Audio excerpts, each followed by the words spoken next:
It's like every day, why do I wake up feeling this way? I'm like, I don't think you guys understand. Trust me.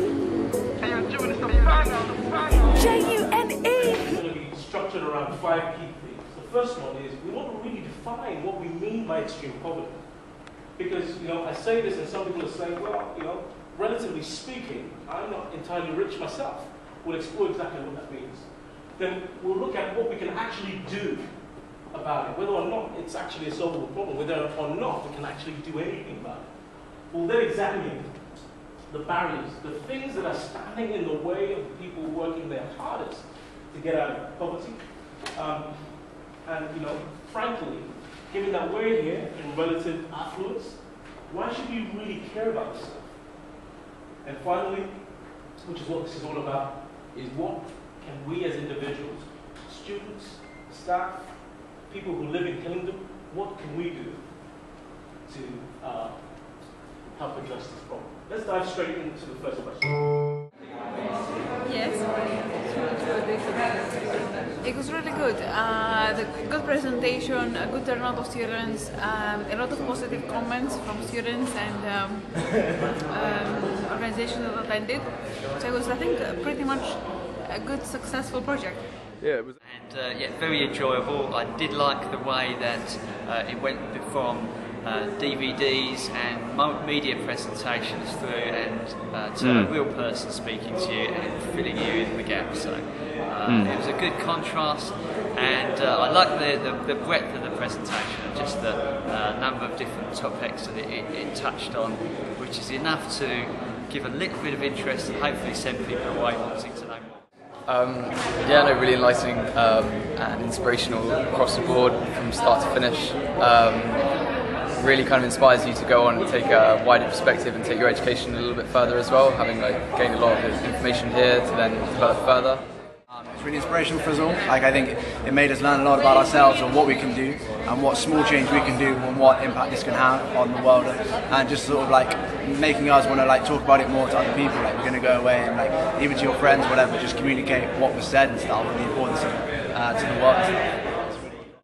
Just look for more options, whether it's volunteering, learning more, not so much the idea of donations, that donations is key, but this idea of sustainability and renewability, so the idea of whatever we can do to benefit. So maybe it's looking for projects that can benefit us in the short term, that then benefits them sustainably for a long-term future. I think personally I'm going to probably have a look into microlending as well. Microlending is probably one of the simplest ideas that has probably one of the greatest impacts. It's trying to break down everything that's out there as a possibility into really kind of small segments that you can take on without too much financial risk, without too much kind of time, and you want to make it as easy as possible for the consumer to take on board something that will make a difference. Microlending seems to be a perfect example, so personally that's what I'm going to look into a little bit more. And also, like Matt says, kind of really impact your network and your circles. So, 2 people have come to an event, but that doesn't mean that 10 people can have the same knowledge that you just gained. So yeah, kind of spreading the word and making other people aware of what's going on really. Yeah, it was pretty enjoyable. Learned quite a lot, some stuff I didn't really. I was actually surprised by the number of plots that are going on in Africa that I wasn't at all aware about. Things like Malawi and the progress Ghana has made. That's quite impressive. So, yeah. Cool. I knew a bit about it, but I didn't realize they got to that point. Yeah, I would like to know more about the actual initiative itself and see how it can contribute, maybe by way of spreading the word out or doing something myself to actually make a change. That's opened my eyes, in terms of understanding. Okay, there's a big project going on, and the poverty has been practically been reduced from a certain percentage to 25%. Yeah, which is a great achievement. So this is the main thing. Clearly see that poverty, is affecting everyone, and educating women and educating children is very important, and providing them with their relevant basic needs. Yeah, it's very important to make sure their quality of life is at least at the the minimum level. We are prepared to, do our best to make sure, those people who are really in need to be helped, by all means. We can shout, even if you don't have anything to give. You can shout. Shout and like giving those people education, let them stand up for their rights and know that they've got bad governance and they can change things. Then you can see a really, really big change. So I'm going to start doing something. I haven't figured out what, but I think representation, I think the most memorable thing is that you can make a difference, I guess. I definitely agree. I would like to positive, as you were saying, the awareness is just the biggest part. So I think I will definitely want to take part in awareness, and also more. I would like to actually go and meet the people.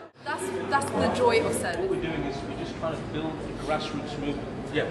A lot of the time, the focus is on, the government ministers, the leaders, and they have a significant role to play. But you and I know that they ultimately do what we give them permission to. In other words, if they feel they will lose votes or not get elected, if they don't support these sort of things, very, very quickly, they'll make sure it's a campaign promise, like all the major parties did. The UK, as part of the campaign, they committed to giving 0.7% of the UK GDP. That comes to about £6 billion a year in aid. That's because people like you and me care about it. And we're telling our MPs that, you've got to do this. If you don't do this, we're not going to vote for you. It's as simple as that. That's people power. And that's what this is doing. Just chatting here with Roger, I will definitely get more involved with the debt, trying to get rid of the debt. That's why I'm basically from Sri Lanka, so I'm not gonna live here. I finished my degree. I'm straight away go back to Sri Lanka just to help these people, So that's going to be right where the digs are. Exactly. There you go. I think it's just more about speaking to more people about it and creating awareness and speaking to as many people as possible, just letting them know what's going on, because most people living here, unless they've experienced it, they wouldn't really know exactly how much it hurts, what these people actually go through. It's like just creating awareness. Every day. Okay, cool. Well, that's... I'm feeling this way. I'm like, I don't think you guys understand. Trust me. J-U-N-E